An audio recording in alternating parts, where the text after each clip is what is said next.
just had an article in Authority magazine on this. Stop calling it the environmental movement. Stop making this a kind of marginalized topic when it's literally the core of everything that humans are involved with. It's your Right. public health.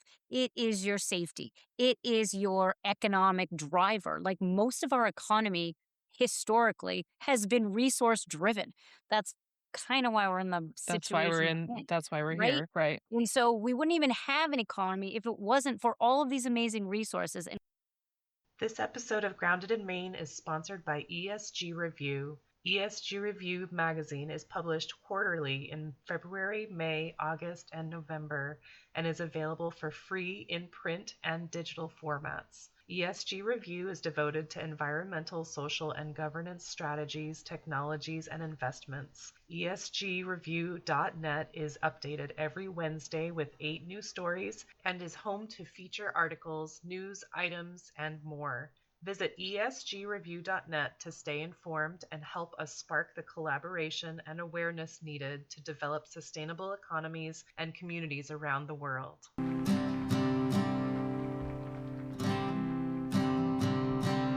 There's a place where there's no trouble, no more pain, no more struggle. Grounded in Maine podcast is an open conversation about how we show up for the world. I started this podcast out of a desire to learn new ways to be sustainable because the word sustainability is big. It can be overwhelming, and I just wanted to learn, different ways to try to be part of the solution and not feel like it's too late. So I'm talking to people who are doing different things and learning so much. I hope you are too. Hi there. Thank you so much for listening to Grounded in Maine today. My name is Amy. My guest today is Kim Lundgren of Kim Lundgren Associates. And she has a super cool business role of helping cities and towns and counties. And I don't want to go too far because I said I was going to let Kim do it herself. But I'm very excited about it. I was looking at the website and seeing all the places that you've helped out in the sustainability field. So Kim, thank you so much for being here. I'm really thrilled to hear more about this. thanks, Amy. I appreciate you inviting me to join today. Yeah. Yes, So your business, so you are the founder and CEO of Kim Lundgren Associates. Obviously, no one else can take that from you. And this has been around since 2014. that's right. Yeah, essentially, I've been doing this work for over 25 years, but I started KLA. I took a break between some jobs and I'm like, this is the time I'm going to start my own thing, and spent a summer overthinking everything and thinking, what do I do? Trying to write a business plan. But then finally, an RFP, a request for proposals, came out from the city of San Antonio, Texas, actually. I knew their sustainability director because I'd worked with him before and helped him grow his office previously in the city of Albany, New York. And so I reached out to him just to see what was going on. And he's like, we've got this RFP coming out. And so I saw it, I read it, and I'm like, it was for their sustainability plan. It was everything I had done: greenhouse gas inventories, climate vulnerability assessment, community engagement, communications, like building a sustainability plan and bringing everyone along for the ride. And I was like, okay, you know what? That's it. I'm going after this opportunity. I'm starting my company to go after this opportunity. So that's why there's no creativity in the name of the company. Like, I didn't have time for that. I had to get a website up. I had to Right. become a real company, get the insurances, like do all the things. Plus, I had to get a team together and do the proposal for the city. And of course, they gave us like 2 weeks over Thanksgiving kind of a thing. So, yeah. That's amazing, though, that you had a gig so quick. I mean, yeah, we won. It was great. I just decided like this is what I'm going after, and we won it. And not just because I knew the sustainability director. We had an in-person interview, and there were other folks who had to say yes to us. But yeah, it was great, and I'm very proud to say that San Antonio is still a client today. So KLA, we go by KLA. I love that. I was just thinking about that. It was like, um, I'm assuming that we're similar in age, and all I can think when you said KLA, I was like, remember that song KLF? Totally. I'm like, one day I'll walk out onto stage to that plan. KLA is gonna rock you. You can dub that Uh-huh, music in the uh-huh, background. uh-huh. It's hysterical. All right. If you guys are younger than we are, look it up. I think it's called the KLF, right? Something like that. Anyway, that's super fun, and I'm so glad that you get that. Um, so what exactly is it that KLA does? So, KLA partners with local governments to build their capacity to take on the climate crisis. So, our mission is essentially to elevate action to match the urgency of the climate crisis. So, I said I've been doing this work for 25 years. What's been interesting in that time is this, you know, um, industry, if you will, of climate planning, which didn't exist really 25 years ago, has had to evolve with the urgency of the climate crisis. Now, do I think everybody in the market has? No, not really. But for myself, having written my first climate action plan, I worked for the city of Medford, Massachusetts, where Tufts University is. If folks want to get an idea, about 5 miles outside of Boston, and I was working for them. They hired me as a consultant to write their climate action plan. Now, this is because they were following a program of ICLEI, Local Governments for Sustainability. At the time, it was called Cities for Climate Protection. ICLEI was founded in 1990. So there were a little spattering of folks starting to talk about this at the local level that far back. It wasn't really until later in the 90s and early 2000s. Now I'm really dating myself, that it started to become more of a movement. And so back then, Medford had worked with ICLEI with an intern from my program at Tufts. So I was in graduate school at Tufts Urban Environmental Policy and Planning program. Oh, And they had gone through, Medford had hired an intern through a grant from ICLEI, kind of set up a bunch of cities to have these. And so the intern had done a greenhouse gas inventory and set a reduction target for the city of Medford. Well, just by total coincidence or not, I think the universe kind of aligned this path. totally. But the person who did the inventory for Medford was from my program at Tufts. And she had finished, and she I think went on to work at ICLEI, funny enough, because then I did the same thing. But so I just happened to, I was still working at my old company. I had studied environmental science as an undergrad, and I did work in hazardous waste for a few years before going back to graduate school. And but I still needed money or whatnot. So I was, doing some hours there. And I came into my advisor's, Julian Adjaman, for anyone who knows him, came into my advisor's office and I'm like, I am so tired of working in hazardous waste. I don't want to do this anymore. And he's like, oh, that's so funny. I just got off the phone with someone, this woman, Allison, who had been the intern. She told him Medford needs someone to write their climate action plan. Right. So now Medford, I where you were? grounded here, right? Like this is fall of 2000. Right. I'm like, great, no problem. That's I don't, amazing I timing. don't know what a climate action plan is in 2000. I have no For idea. real. I just called the city. I heard you're looking for someone to write a climate action plan. And they're like, yes, come on in. I thought they had like a job posted or something. Nope. This woman, Allison, just knew that if she didn't get someone to just go over there and tell them that they're doing it, that they wouldn't do it or something. So I went over there thinking they were looking for someone actually, but instead I reminded them that they had to finish this process that they started. And so I was hired on the spot to write their climate action plan. So cool. Oh my gosh. So tell me what it looks like for a municipal government. Yeah, to work with us, sure. Because there's so much and I get really excited about it. But I the love that you still do. Yeah, well, you have to, right? Like, this is a lot of work. It's really hard to do this work. And I've heard now that there's therapists for people who work in the climate space because it's so heavy. I mean, to Yeah, literally feel like the weight of the world is on your shoulders, that is the feeling. 100%. And that is no joke. That's real. So for me, though, knowing what I know, having been in my client's shoes was an important start for me. I am the kind of that's how I learn. I kind of learn by doing. And from that job in Medford to the job I then had at ICLEI to the job I then had at VHB, which is an engineering firm, to KLA now, every one of those positions I created. It was a brand new position. And so it wasn't as much of a stretch for me to come and start KLA because this is what I do. I'm a creator. I give me a blank slate and I will turn it into something. That's And amazing. so that mentality um, lends itself, I think, well to this space because I'm constantly evolving and adjusting as I go.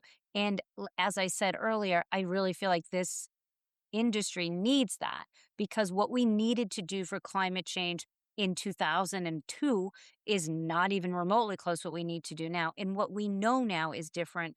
And so, what KLA has been known for over the years, folks know us to do all their technical analysis work, the GHG inventories, the climate vulnerability assessments. They know us for our planning processes.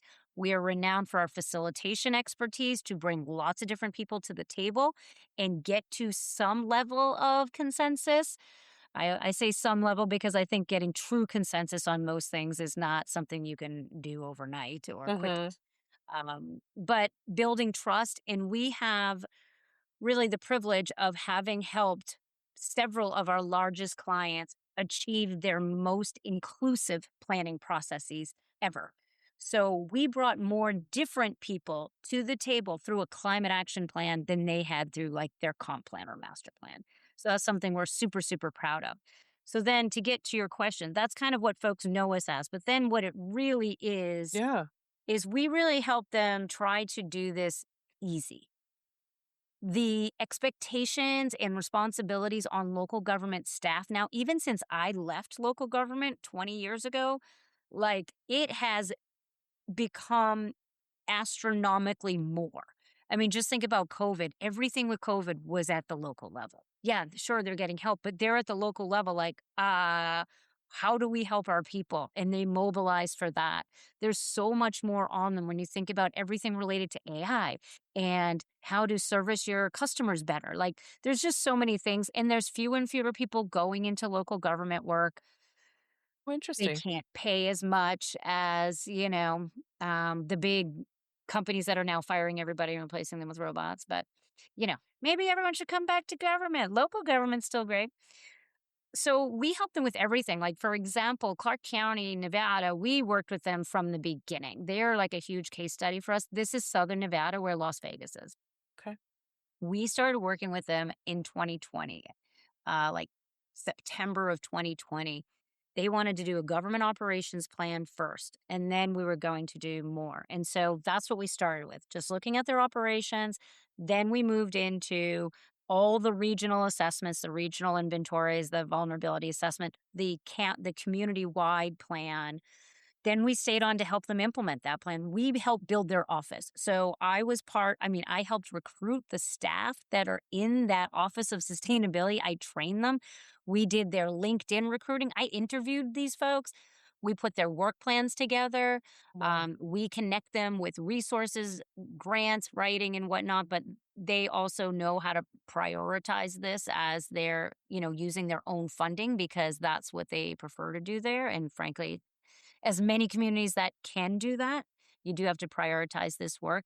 So, I mean, it's everything you think of from the technical work and the community engagement to so much more of like office work plans and really making sure they're moving the needle. Okay. And so it's like it's organization, like what needs to be done and how can we work this out and how can we get the best bang for our buck basically for transforming, is that the right word? Yeah, I Transforming think our so. community into a more eco-friendly place. Well, and I would even say less of it being an eco-friendly place, but more of it being a place where everyone can thrive. And Okay. I and like that better. yeah, well, so I'm a big fan because I've been doing this work so long. Like when you start doing the work when no one knows what it is, communication becomes really, really important. Yeah. And because I kind of I guess, grew up professionally in this space so much longer ago, like, or as it was growing, I have a different perspective on so many things like the federal government. I mean, listen, they shouldn't take the money away, but if anyone thought that's the kind of money we were getting from the federal government, that we all knew that was a blip. That was, let's just take advantage. But we shouldn't be dependent on grant money to do this kind of work that protects where we live and what we love, right? And so, thinking about it from a communication standpoint, I think we've got to a place where everybody feels like everyone has to do it because it's the right thing to do because climate change is a real problem. Hmm. My perspective is, yeah, I totally agree with that. And I don't feel like I need to call it something that's going to turn people off because Hmm. I don't care if they do it for climate or if they just do it because a heat pump is more efficient or I like driving an EV. I don't care how we get them there. It's the outcome I'm paying attention to. And I think we've spent a lot, probably too much time in this space being so focused on outputs. Like, you have to do a greenhouse gas inventory. You know what? No, you don't. I'm going to tell you right now, I've made a lot of money doing greenhouse gas inventories. I wouldn't do one right now. Even if Right. you're a community that's never done one, don't do one right now. You don't It's need less to. important than the practices, isn't it? That's right, because we know where your emissions are. If you're Right. in the United States, it's buildings and transportation. I can tell you that. I don't have to look at any of your information. That's where your emissions are, predominantly, Sure. the vast majority. And so, if we want to make any attempt to come even close to hitting those 2030 reduction targets that so many of us have, then we should just start acting. So I would argue not only do they not need a greenhouse gas inventory, they don't need a climate action plan. Just go do these things. Go do these things that reduce emissions. Because the other thing that people forget, like I was trying to like prep for this session. I know you're like, no, we don't need to prep. But I was like, I should probably just, I'm not as up to speed on everything in Maine as I used to be. And so let me just see where everything's going. And I'm looking at the annual report for um, Maine won't wait. So, what is my point there? Greenhouse gases are a lagging indicator. So, if we want to reduce emissions, we should focus on things that reduce them and count those things rather than wait. Because by the time we do our greenhouse gas inventory, we're already a year and a half to 2 years after the fact. So, yeah, you missed it. Yeah. Wouldn't you want to be able to keep tabs on that you're heading in the right direction? That's what we're trying to get communities to focus on now. So Hmm. yes, the planning is important. Yes, of course you want to do some analysis work, but you don't have to do it right now It doesn't have because to be it's buildings first. and transportation. Let's focus on that. And those are things you can track. You can track how many new folks install heat pumps in your community, right? You can get that information. Efficiency Maine can tell you how many rebates they've put out from your town, right? Then you can see, oh, well, that's good because we did this outreach effort and I used this campaign URL that tells me exactly, oh, I sent a postcard. We know who came to that website from this From the postcard. postcard. Oh, Now we know what's working to okay. bring people to the table, right? So it's so much right now, I feel, is a marketing campaign to the right people, which is how marketing works. The right message to the right people at the right time. And we haven't Gotcha. really done that in the climate space much before. Okay. Uh, this is so fascinating, and I love that you sort of started out. You said you started out with like a clean slate because it was not being done before. So I imagine you have a really the fact that you're really excited about it, even still, probably stems from that. Like you have to be excited to excite other people and let them know how important this is. And so I think that's so fascinating to me. And so I am curious about um I've always wondered about excuse me, the rebates for like efficiency Maine and such. Like where does that is that state money? Is that government money? I think the efficiency main money should be a combination of utility. So you guys, everyone pays into the utility for like efficiency programs. But then I also want to say, and I'm sure someone can fact check this, I'm not 100% sure. I could probably Google it quickly here, but I wouldn't be surprised if some of Efficiency's Maine's programs were covered by the Regional Greenhouse Gas Initiative. I know the community partnership program is, the Okay. community resiliency partnership. Okay. Yeah. That's fascinating. Oh my goodness. And then so I just read a post today about and this is just like this is me tangenting, but I saw that there's a city in Texas that has no, Texas has more green energy Yes, than anywhere else, and it's correct. not because of the cause, but because it's cheaper. That's right. And I just thought that was interesting because I think of Texas as like oil fields. Yeah, they have more wind energy than anybody in the United Yes. States. Yeah, yeah. Yes, they do. And Oh, yeah, open it's a space big for like industry there, solar. and they have a huge I think they're the number 1 for solar and wind. Yeah. I actually went to a windmill museum in Texas, Oh, interesting. but it was more like historical, not so much Yeah. current. Um, but so that's I mean, I just think this is interesting. And so how many people are there? There must be more people like other people doing this. I mean, you've worked all across the country with different cities. But there must be other people doing this, I Well, there assume? are plenty of other firms that provide, like, the climate action planning services, and there's some really great ones. I think where KLA is different is and because we're small and we're nimble and we're able to say, well, I mean, we're basically where I landed at the end of last year, and I'd kind of been there for a bit, but it took me a minute to communicate it and figure out what I was gonna do about it, but it's been nagging on me for the last several years that as much as we have improved and evolved in this space, I think the climate action plans we're putting out now are solid. I mean, not just ours either. There are other firms that do, not everybody, but there are plenty of other firms that do really quality work, good analysis, bring good groups of people together. They're doing reasonably good community engagement. Our city staff and town staff, they're implementing their plans. So it's like everything has improved except reducing emissions.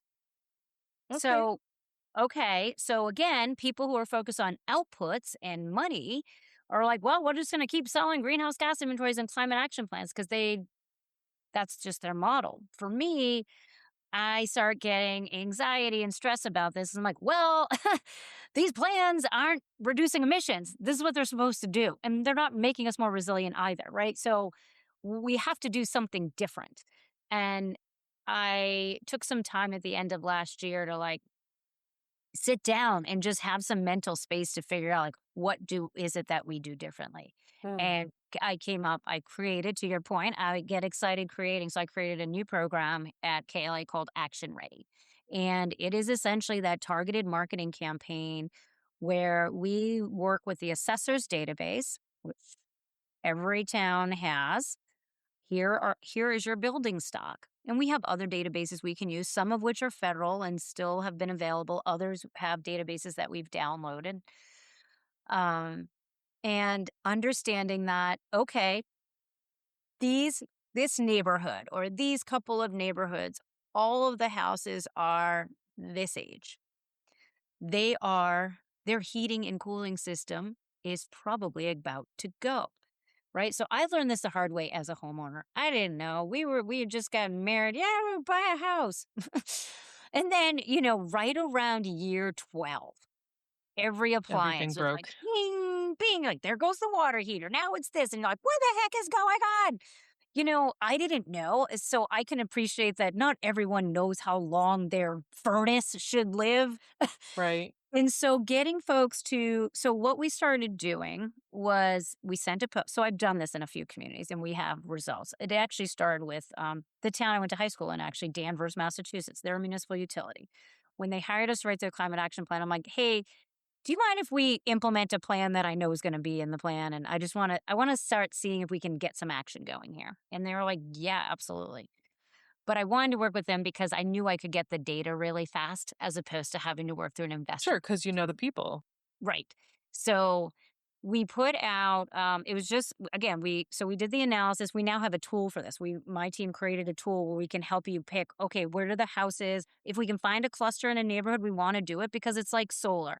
One neighbor, one puts it up, and then the next, and then the next, and the next. But heat pumps aren't as visible. So we have to find a different way to engage, but we're trying to use that same intervention of the neighborhood Right. um, activation. And so all we did was identify these homes, sent a postcard that simply said, your home may be due for an upgrade. You should know that an electric heat pump is the most efficient way to heat and cool your house. That's it. And here are some rebates and information. Here's, if you want to learn more, go to this landing page. That's all we did. There's no climate message at all. Right. It was more informational. So it wasn't And like, we know that so and so in your neighborhood already has that. You might want to, maybe chat with them or something like that. so that comes later. The way Oh, we set this, the way this campaign is designed is that you're reaching out to what should be kind of considered almost like strangers, right? Because what every community struggles with, and I have heard this across the country, it's the same 20 people that come to everything. yeah. Not everybody's come unless there's some big uproar and it's something everybody's angry about. Then you Right. can get more people. But for the most part, it's the same 20 people coming to everything. And Sure. that is challenging for local governments, which is why my earlier thing of us creating those inclusive processes is so important. It fits in with this model. So we bring these folks, we introduce them to just a problem they may not even know they have. First, because they have to feel it's a problem before they're going to take action. Right. Right. And so we focus on them. By the way, we don't just look at the age of home. We also look at the income of the neighborhood. We're not going to hit up the low income neighbors to, hey, go get yourself a heat pump. That's not what we're doing here. But there's a huge audience in most communities that can afford and will save the money to make sure they're not without heat in the winter, right? So it might not be easy, but so you want to get that group of folks like 1 to 2 years before they're about to do it. Because Mhm. if they don't start their journey at that point and an emergency situation comes up, they're not going to switch in an emergency. That's Right. not. Right. Right. So you want to get them in advance. So, the thing with this campaign is you put it out and then you have to wait a couple of years, a year at least, to see the uptick. And so to be honest, I kind of forgot that we had done this. And then we continued working with Danvers, and I ended up at one of the events, and I was like, hey, whatever happened with that campaign? And they're like, oh, we 3X'd our heat pump rebate participation. Oh, And I was like, you did? How am I just hearing about this? And so that was the impetus for me to build to this track. program. Yeah. Because what ends up happening, right? We feel overwhelmed by our climate action plans. The squeaky wheel, maybe someone in the community wants to see this community garden and it's all we're doing. But guess what? There's zero climate benefit coming from that. There's other benefits, there's no doubt about that, but not climate. Mhm. And so, I mean, unless you're, yeah, no, not a community garden. You wouldn't use it for rainwater or stormwater. So it's getting them focused on where the emissions are, right? So if we need to be super targeted, a lot of them will spend a lot of time doing great things in their municipal operations. Awesome. Great. And you're 1% of the emissions. So even if your government operations is net zero, no community is going to meet their targets, even with a net zero municipal government. Right. And so that's the disconnect. I get that you can control this, but you have to leverage the influence you have in your community. And some folks will say, well, I don't want to tell our residents what to do. You're not. You're not telling your residents what to do. You're letting them know that they might be due for an upgrade for their heating system. And they might want to look into the most efficient options because utility bills are continuously on the rise. That's all. That's actually helping them. I can't tell because we also do we'll go door knocking and go into these neighborhoods. Just like me, a lot of people, they have no idea how old their heating system is. Right. And they did not know that it has a shelf life, 12 to 20 years. And most of them start dying about 15. So if we target folks correctly, now that's a totally different thing, a totally different story, right? It's one thing to say, we have to all electrify and put in heat pumps. Well, I mean, if you go a full house, you're looking at tens of thousands of dollars. That's just not something someone's going to do tomorrow. Same thing with electric cars. Same thing with solar. Those are tens of thousands of dollars. Right. We're not going to just go do that. But if you catch somebody who's already about to spend tens of thousands of dollars, Right. well, now it's a totally different story. Now it's a different ask. Right. Yeah. If they need to update to something, why not go more efficient and green? Yeah, for sure. I mean, I think that's interesting. Um, I think the timeline is very interesting because after I said, you're not going to say, one of your neighbors already has this if you want to check in with them. That might be might come off a little creepy. Hmm. Like I know everything about you. At that Um, point, yes. yes. So that first ask is simply, here's a QR code to go to this landing page and learn more. And we have like a calculator on this so they could see how much they would save. There's some facts, myth busting. Yeah. So it's always a short, easy ask at first. Then once we've seen that maybe they've now signed up to learn more, or I'm going to register for this event or this webinar. Okay, now they've got interest. So now the hook has worked. We've brought them in, and now it's an opportunity to make an ask that's bigger. Gotcha. Okay. And so I know you said like vehicles and buildings are like the big emissions, right? Yeah. Did I remember that right? I remember And buildings. transportation and building. Transportation. Okay. Um, is that's your main focus? I With the s- Action Ready program, it okay. is. Yeah. Okay. And so what are do you, I'm sure it's different for each city town. I am going to get this wrong every time, but like every municipality, I guess. Um the plan is different, I assume. I mean, if it's a bigger, or is it not? It's not that It's different. pretty much the same? Okay, that's really interesting. Well, there's only so many ways to reduce emissions. And so it really doesn't matter if you're a large city or a small rural town. Okay, You are burning fossil fuels. That creates emissions. got it. And so the specifics and the scale will change, Sure. but at the end of the day, we're mostly all heating and cooling and powering the same way. Okay. And so what are uh I mean, as far as emissions, you're talking about like going, green renewable energy. And what are the other things that you look at or suggest to areas? So from so working with the local governments, the cities or the towns, we are going to help them find their pathway to the most efficient emissions reductions.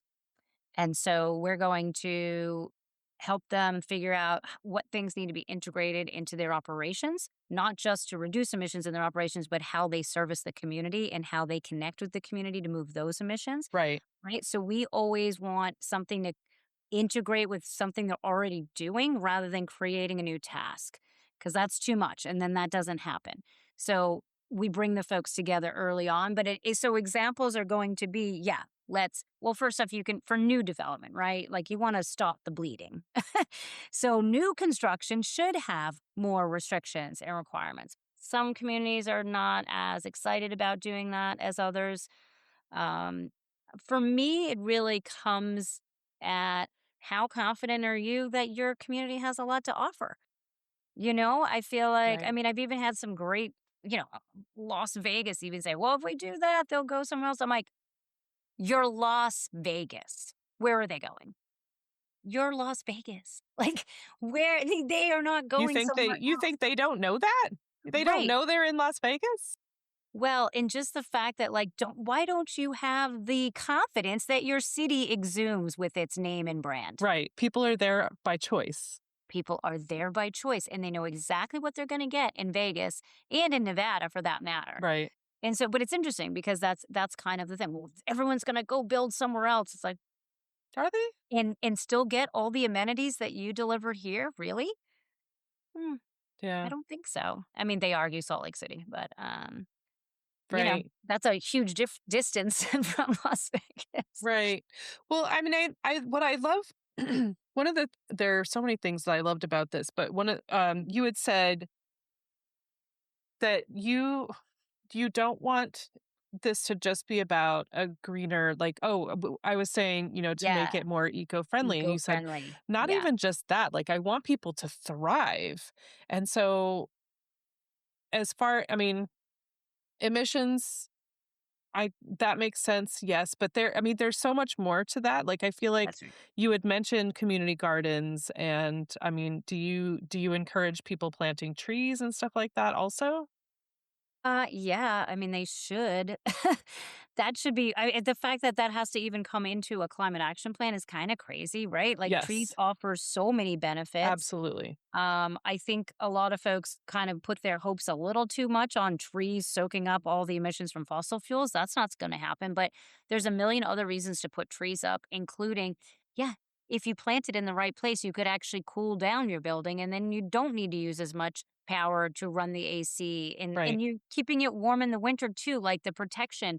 That You all forget insulation. Yeah. about the habitat that you're getting for animals, the mental health benefits associated with green space. Like trees are awesome, and there's a million reasons to do it, but yes, certainly when you're looking at climate hazards and impacts, you wanna cool down a neighborhood, you put greenery in there, and it is amazing how fast it turns around, and I have a quick little tangential story, but while I was in the city of Medford, of course, they ended up hiring me. I started as a contractor. They hired me, they created a new position So in office for me, and but part of my I got added way more tasks than just doing climate work. I had to do all the I was the conservation commissioner. I had to, or the agent for the conservation commission. I had to do all the wetland stuff. And at one point, I won't get into the long story, but basically we had to rebuild a wetland. And so we did the RFP, brought the folks in, and I had to keep tabs on it the whole time. And I will tell you, I was amazed.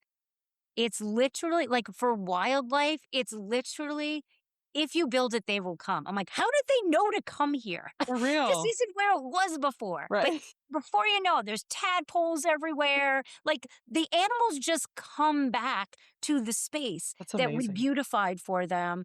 And, that for me, I just like, how did they know to do that? It's just that one sticks with me. And so I think about that. And I think about during COVID, how quickly our emissions went down, how clear the skies became, how much, different parts of the country or world for that matter had started like getting things back. Like I've got these images. I'm a climate reality leader with Al Gore's program there. And so we have all the slideshows and we got to see like there were some parts of, I want to say Nepal maybe that like literally never see Mount Everest. They don't ever get to see it. It's always Oh, hazy and okay. cloudy, and they were seeing clear skies and, just a lot of things like that when you think about how amazing nature is to just come back. I didn't think about that part when it came to COVID because no one was going to work. There were less vehicles on the road. Oh, that's so Yeah. interesting. No one Okay. was flying for a bit there. Like there was nothing going on. Right. I mean, I was just thinking, when I think about it, I think about the people that are stuck at home. And so they start gardening and cooking and stuff more. And I Okay. did Yeah. not even consider the fact that they weren't even leaving their house and not using vehicles. People wanted to go out and get walks in. Right. So Yeah, exactly. that's, I yes, I agree completely about the trees. Like, people should not need an excuse or to be encouraged to plant trees. But I think that, with temperatures rising and stuff, people are starting to freak out, Yeah. and rightfully so. Yeah. Um, Well, and that's what people tend to forget. And that's why I'm really and I say this to so many people. There's a number of things I say all the time. One is stop referring it. Actually, I just had an article in Authority magazine on this. Stop calling it the environmental movement. Stop making this a kind of marginalized topic when it's literally the core of everything that humans are involved with. It's your right. public health. It is your safety. It is your economic driver. Like most of our economy historically has been resource driven. That's kind of why we're in the situation we're in, That's why we're right? here. Right. And so we wouldn't even have an economy if it wasn't for all of these amazing resources. And what I find so interesting and I forget where this one was, but we were talking it was another interview I did recently where they were looking for innovative resilience actions. And I'm like, you know what these innovative actions are? Green infrastructure, which, you know what, that's a fancy way of saying just put it back the way it was. Mother Nature did it right. I don't know why we keep thinking we're going to Stop engineer ways taking, out of start this. giving. Yeah. Just fix it. Right. You'll be amazed. I don't think people truly realize how our environment, trees, flowers, plants, soil, how they protect us in so many ways from weather related hazards. And now that we have so many more of them, that's a big change since I started doing this work.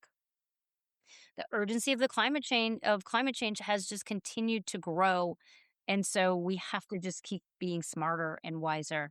But the path back, in my opinion, is very much back to nature, Hmm. back to the things that we truly thrive on. And if you think about it, I mean, where was I? I was up in Newburyport, Massachusetts the other day for it was a gorgeous day this weekend, and they have a huge like public park right on the water. There's shade trees, there's benches, there's grass. Go have a picnic. There's a volleyball court. We were talking about volleyball. Like, and I just said to my friends, I'm like, do you see how this is a welcoming space? Right. Do you see how people want to be? You don't, I mean, yeah, be nice. Some people have the big yachts there, but for the rest of us, we still get to enjoy this is public space. Right. You enjoy it. And the city makes sure that it's beautiful, it's comfortable, it's accommodating, accessible, and it's right by their downtown, which Right. is the cutest thing. Like so many cute New England towns, you've got the cobblestone streets, you've got the old cute buildings and a bunch of little shops that aren't, the usual. It's not Target. You've got mom and pop shops, people who are local own those things and are running it. That is sustainability, Right. right? Yeah, totally. I mean, I think it's so interesting how spaces like that place in Newburyport that you're talking about, when you go there, you sit down on a bench or you sit down on the ground and you just like you can just like breathe easy and you feel that. You Like do. seriously, it's you can feel that difference. And if we just pay attention to how that feels, like what are you feeling right now? And like do more of that. Yeah. Do more of that. Create that wherever you are. For that feeling, but also to say to save your area. Um I don't want to take up too much of your time, Kim, but I am very curious. Like, how did you so this you've been doing this for 25 years, 25-ish years. Yeah. How did you choose this? Oh, you said your degree was Environmental science. environmental science. And did you have any other thoughts when you were doing that? Like, did you go into college with an environmental science degree? Like, I'm gonna save Yes. these cities? No, definitely not about the cities. So I am really, I feel like I just answer this question honestly. I always feel like somebody's looking for some, like, how will I know when I'm at? I just followed. I mean, I honestly just flowed with the universe where it was taking me. And so I did it when I started my company. I did like went through like a branding process after I got the San Antonio Right. project and got through Yeah, that. I'm yeah. like, okay, let's do a branding. Um, and the woman made me like really think like, what is your story? How did you get here? And I went through a couple what I thought was my story, and she's like, further back, further back, further back, and I'm like, so I kept thinking because I didn't really grow up in a family that was like in love with nature. I didn't go on hikes. I lived on a main street. I was in a city, and we played in the driveway, kind of a thing. Um, but I had been reading Scholastic News. You may be familiar with Yeah. that awesome read. And probably right below the article about latchkey kids, which I was like, oh, that was the first time I got a label. Right? Or I guess the first one was child of divorce was probably my first label. I'm like, oh, I'm a latchkey kid. But below that, I read about the baby seals in the Arctic getting clubbed for their pelts. And That I was just it. lost Yeah. it. And I'm like 7 years old at the time. And somehow that thread, I guess, stayed with me.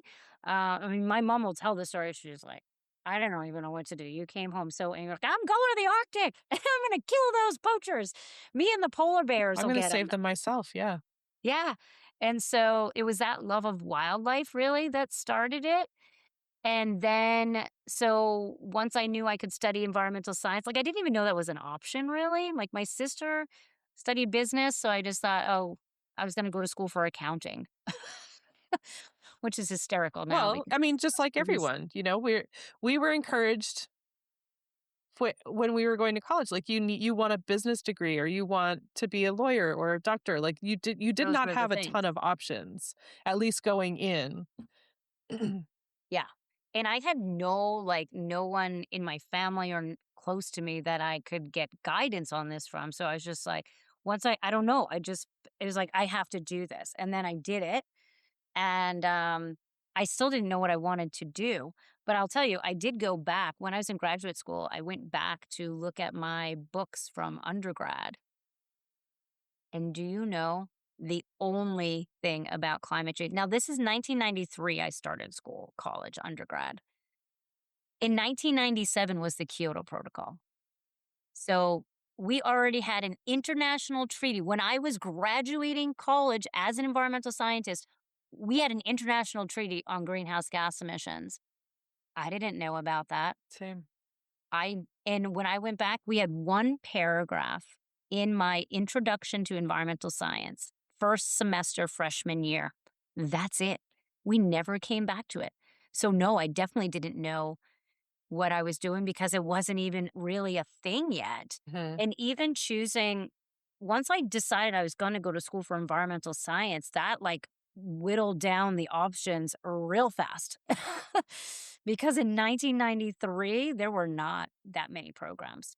And Right. so I ended up, they started to have more and more environmental studies programs, but I wanted the science. And I ended up going to UMass Amherst, which their program was very well established and it started in the 60s. And so that's what drove me there to do that. But yeah, then I came out and it was like the jobs are be like a national park ranger, which I would have loved, but it was Right. like $2 an hour and I would never be able to pay my student loans. Or you go into hazardous waste. And so I went into hazardous waste and it was not enjoyable at all. Hazardous waste. So okay. Can Yeah. you I like go into a little bit of detail on that? Like I hazardous literally waste? worked on Superfund sites, like taking samples but mostly I did site assessments, which is the first phase of it. They have a potentially contaminated property. You do a bunch of historical research and we do some initial sampling to see if there's any extent of, and you look into like what kind of industry was in this building. You got to do a lot of research. And so you summarize it, you go through, you get your sample results back, and you're like, yep, this site is contaminated. And then my job was to just hand it back to EPA and Oh, not know what happened. And right. that didn't work for me. Like, I'm sorry, I'm not I'm the not okay with problem. that. I'm following through, thank you. Yeah, exactly. I'm like, we need a solution. Those people's drinking water is contaminated. What are we doing about it? Like, oh, that's not our job, Kim. Like, No. yeah, it doesn't work for I'm me. so much like that. I'm like, no, that's not I need my hands in that because I need to fix it. Yeah, I don't want to just find the problem, which Right. I feel like lots of people actually, especially today, I feel like, oh, it's much easier to just hand that problem off to someone else. And it's Sure like, is. well, I guess that's just not how I think. I mean, I personally want to make sure that it's actually like followed through on. Like I want to Right. make sure that it's Absolutely. taken I care don't have to of. do it all, but at least let me Not like know so someone I else will can. do that. No, I want to make sure. I'm Yeah, not okay with exactly. someone else will do that. Yeah, we need more people like us that actually care that much. So, yeah, so that's what I did, and that's why went back to graduate school, and coming full circle, that's why I went into my advisor's room, like, "I hate working in hazardous waste," Yeah. because it just wasn't satisfying at all. It really wasn't for me. Well, I mean, you want to make a difference. So, I mean, Yeah. if you're working in hazardous waste, you're always going to be dealing with that. Like if Yeah, you're and those working sites, in like, never get clean, yeah. ever. Like, so Well, even I would especially if go and no one's help. working on the other end to stop it. Well, right? I mean, there was one place up in Maine that I think has been it's just like all the soil is Swiss cheese. There are so many borings that have been drilled trying to determine the extent of contamination. So it's all on well, I don't know if it's still on EPA's website, but yeah. So that was a totally very regulatory space. Which for me, once something's regulatory, then it's like, okay, step by step, this is what you do. And that's when you get people focused on just ticking the box. So for me, I have kind of always been, because that had been my experience, like I'd always been averse to regulation in this space. Mhm. And a lot of people are like, are you crazy? We need this. And I'm like, No. at the federal level, really? And what is it going to look like exactly? And the thing about climate action is, so fine, let's say we codified something 10 years ago. It would be so outdated and useless at this Right. point. It's obsolete within a year or two for sure. There's too much right now that's changing and that we don't know. And so we have to allow this to stay in the voluntary space, because that's where innovation and creativity come. You don't innovate in regulatory spaces. Yeah, 100%. Oh my goodness. Uh, And I know we need to get to ideas for people to do things. I've got that too. yeah, I mean, I just think that I mean, there are so many things that you've said that are just so inspiring, and and I love that there are places in the United States that are open to incorporating new practices and greener practices. I know, and I need to check in with somebody because, like I said, I had moved away for a year and a half. But just before I moved away, my town was going through we were doing a sustainability workshop. And so they had, as many people as were interested come to the room, and they had like huge pads of paper everywhere and saying, how do you feel about wastewater? How do you feel about green Yeah. energy? How do you feel about this? And people were like, and it was honestly depressing for me because I was like, yes, all of these things, they would be so great. But, and so people would put like little stickers, like sticky notes on, Yeah. like, this is how I feel. Like, people are like, I would love to do this. I can't pay my bills as it is. Yeah. I'm not sure what you're asking me to do. You want me to take on more Hmm. payments? And so that was really frustrating. And I'm really curious to hear how that actually went because I moved away before they finished it. But, but what is the,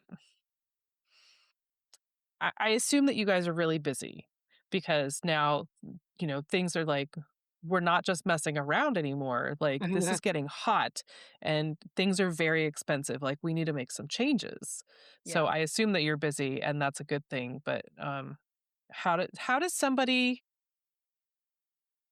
I mean, I'm just thinking like personally, like my town that was going through this whole thing. I feel like this might be something that I might suggest to somebody. Have you heard of Kim Lundgren Associates out of Massachusetts? I bet they don't use notepads. Well, I wouldn't say I don't use notepads. Okay, I'm still a little old school. I like to write things down. It's how you remember them. of But course. I think, I mean, I feel like I know where you're going with this, is like how to inspire local governments to kind of move on this Yes, and lead the please. way. That. And so it's interesting. I think that a big part of it is having the right message for the right person. That's with everything. It's the right message to the right person. Yes. And I can appreciate, though I don't agree with it, but I can appreciate that folks, especially political leaders, aren't willing to maybe take a leap. And, depends where you're on the country for sure. But even now in the Northeast, like we have plenty of communities that are like dialing back a little bit the climate conversation. And my whole thing is like, that's fine as long as it's being replaced by another conversation that leads to the same outcome.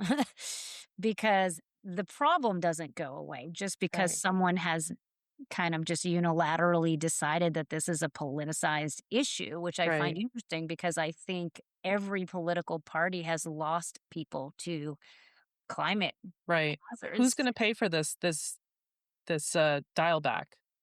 Well, exactly. And so that's a huge thing. And so at the end of the day, if a local government's responsibility primarily is to protect its people, Mhm. period. Protect the businesses, protect the residents, your within your boundaries. That's what you're responsible for doing. So even in my time at ICLEI, when I worked all over the country, which I continue to, but like I was deep with a lot of communities, it didn't matter if it was a red state or a purple state. Who cares? At the local level, you don't have the luxury of ignoring an incredible threat to your livelihood Right. because of what the letter after your name says for your political party. I mean, so it's been nice to see that and to know that there's so many leaders in throughout this country at the local level. They're like, no, we're taking action on climate. And the climate mayors is a great example of that. You've got The climate what? 350 climate mayors. Mayors. Oh, okay. Yep. So they have all signed up and said, yep, in this day and age, we're doing it. So the way I get people engaged is very simply, what is it they care about? What is your biggest concern? Because fortunately and unfortunately, climate change is going to hit all of them, Right. right? So that from a messaging standpoint, it kind of makes it easy to connect to almost anybody. It's super unfortunate that literally everything in our life is going to be touched probably negatively by the impacts of climate change. So that part's not great, but as far as bringing folks into a conversation, it makes it pretty easy, Right. you know? Yeah. I mean, yeah, because everyone's feeling it. Uh, okay. That's where the message and the messenger are so key. And Mm. what I have found in a lot of my communities that I work in, they have a group of enthusiastic volunteers who are fantastic. They're doing this stuff, they're trying to push the needle. They're not always the right people to communicate to the rest of the town. And from my experience, it's because and rightfully so, they believe this is the biggest issue facing humanity today. Mhm. I think that could absolutely be Easily. argued, Yeah.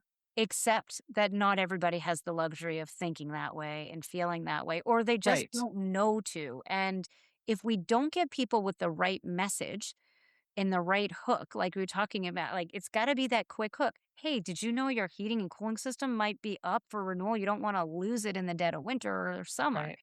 right? That's getting someone with something they care about. And so Mhm. we don't have to, and we shouldn't apply our values to other people, right? You can value whatever you want. Tell me what it is you value, and then I'll tell you if you should care about climate change because that's really how it goes. But really, I wouldn't even bring in the climate change conversation. Yeah.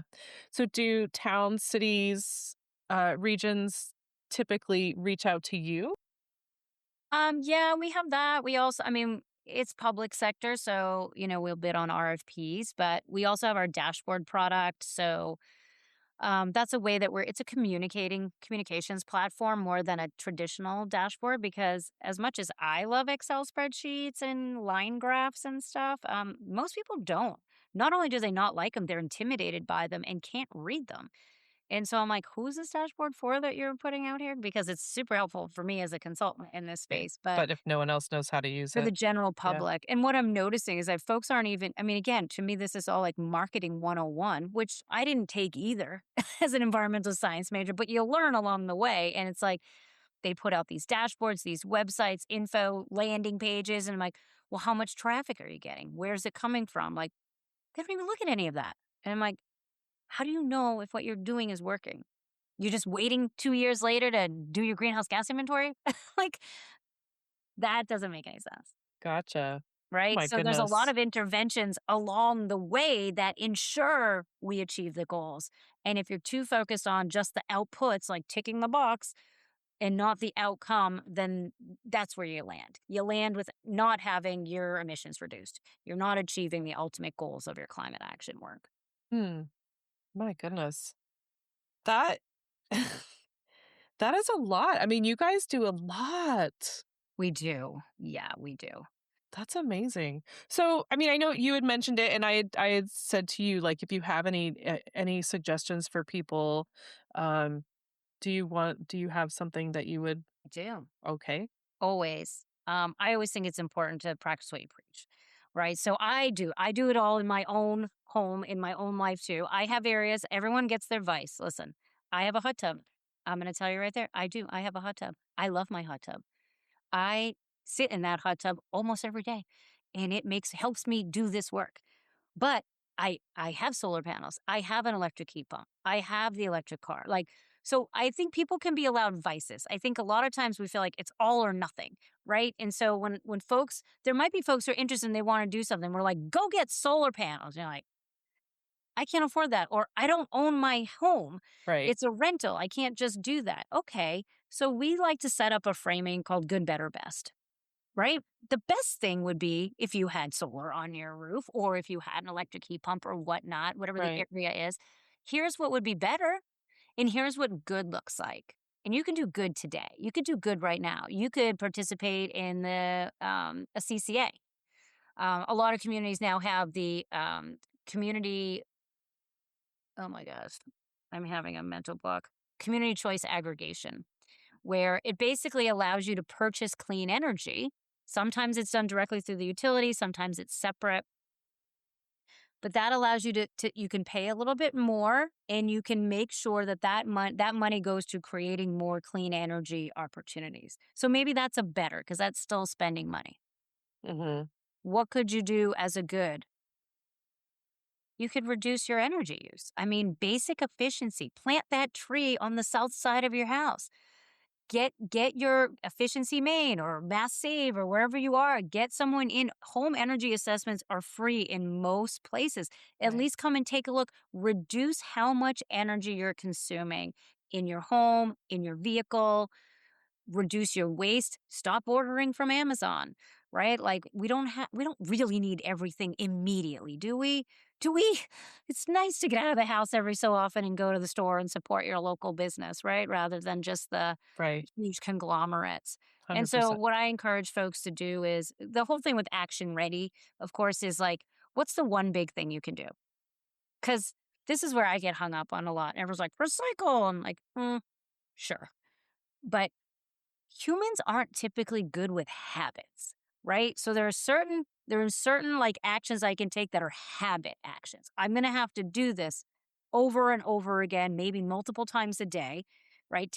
I've got to build it as a habit. Recycling, composting, those are definitely habits for me at this point. Right. But that's not, I mean, going to the gym every day, stop having wine on the weekends, I haven't been able to break those habits, right? So humans sometimes we struggle with habits.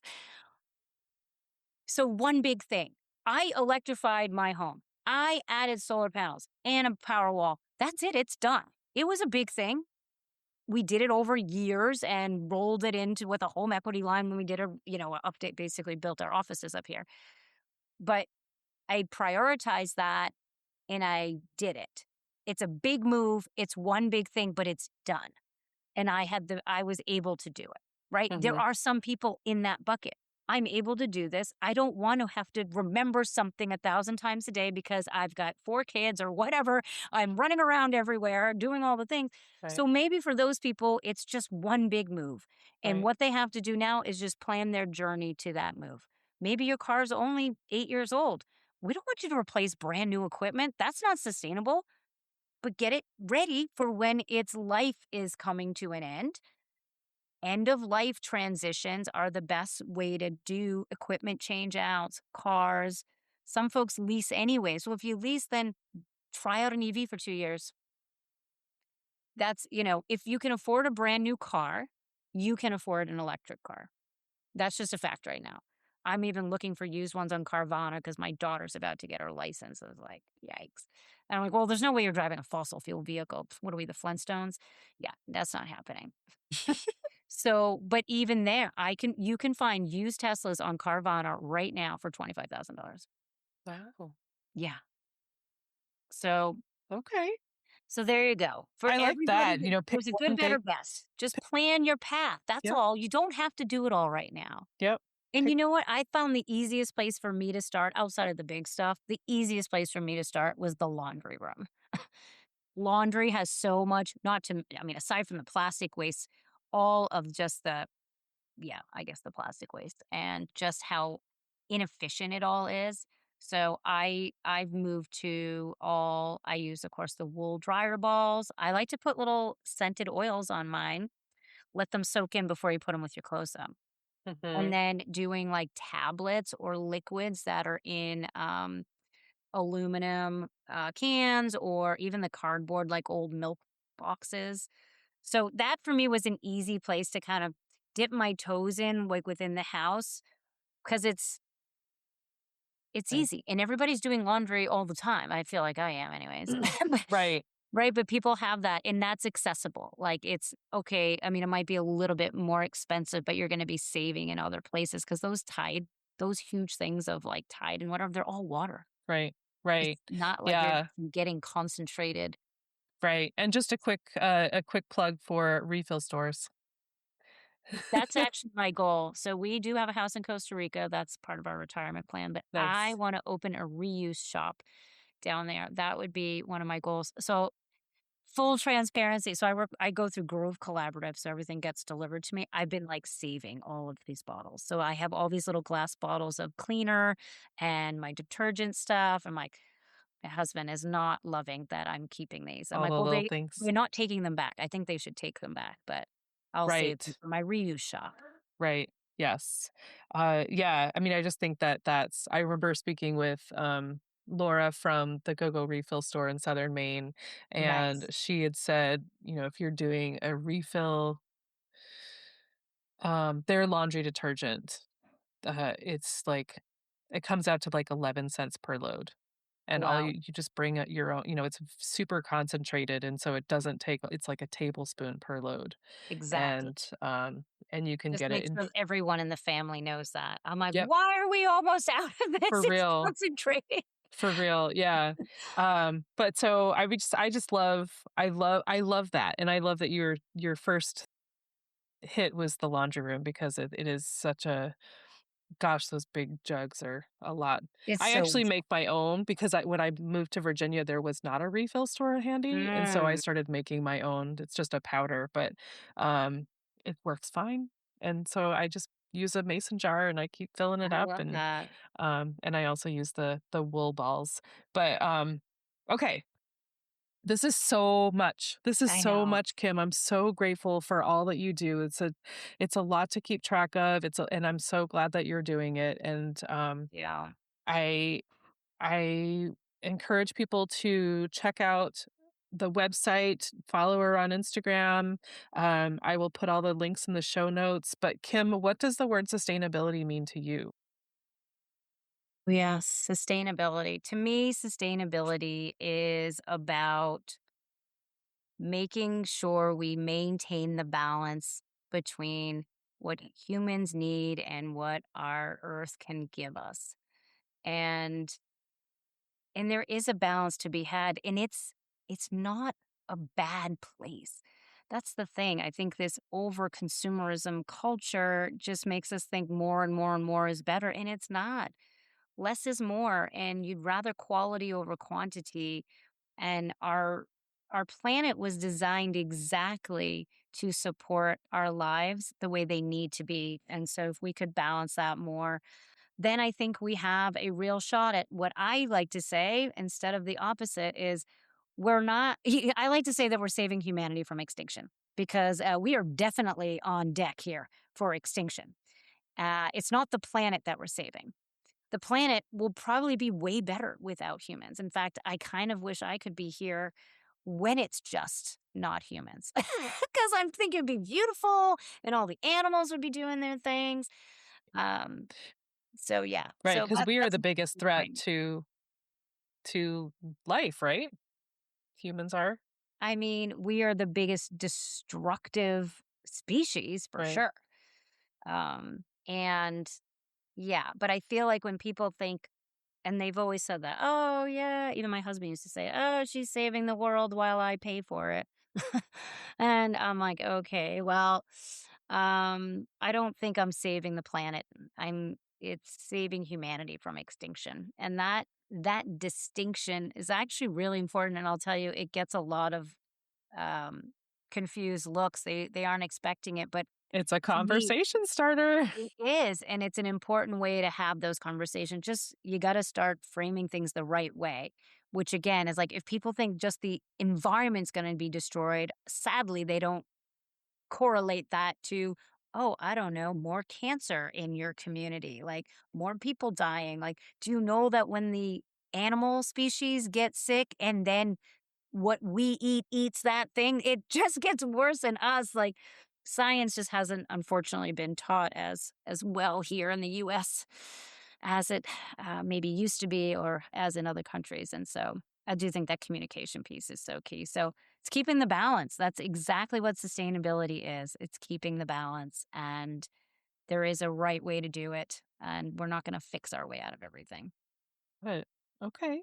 And then if somebody is interested in this, wants to maybe chat with their municipality or get more information, how can they find you? Yeah, so KimLundgrenAssociates.com is the website. There's forms to fill out there. You can sign up for our newsletter. I'm mostly on LinkedIn. That's where my network is mostly. So I think it's just Kim Lundgren, Lundgren. Okay. Well, thank you so much, Kim. I Thank you, so Amy. appreciate all that you're doing, and I'm so grateful that you came here to share it. I really appreciate you having me. It's been such a pleasure meeting you. I feel like we could chat all day. I just want to take a second to thank my guest again for speaking with me and sharing such great information. I love having these conversations with folks. I also want to thank Buzzsprout for hosting the podcast, for Jane Bolduck and her music genius, for Becca Coffron and her award-winning artwork. And thank you for listening. I appreciate that so much. Please check out the show notes for any links and extra information. And if you would like to follow my guest and find out more about them, I'm sure they would love the follow.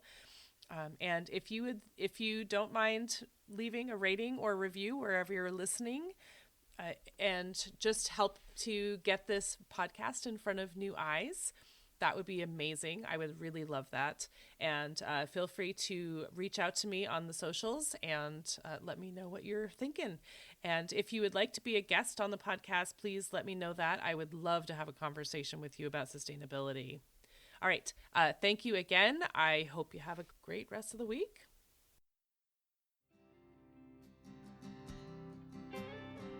There'll come a day, my mama told me, when I find love to have and hold me, a heart that's strong and so sincere.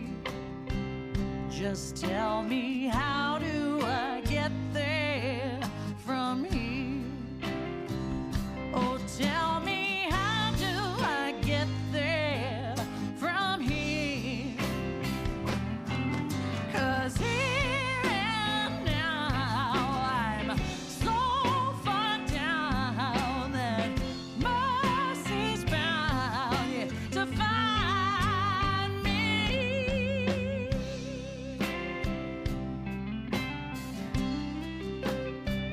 We'll find a way to soothe the sickness. We'll heal the hate with sweet forgiveness. Wages of war will disappear. Just tell me, how do I get there from here? I wonder, how do I get there from here? Yeah, 'cause here and now I'm so far down, and mercy's bound to find me.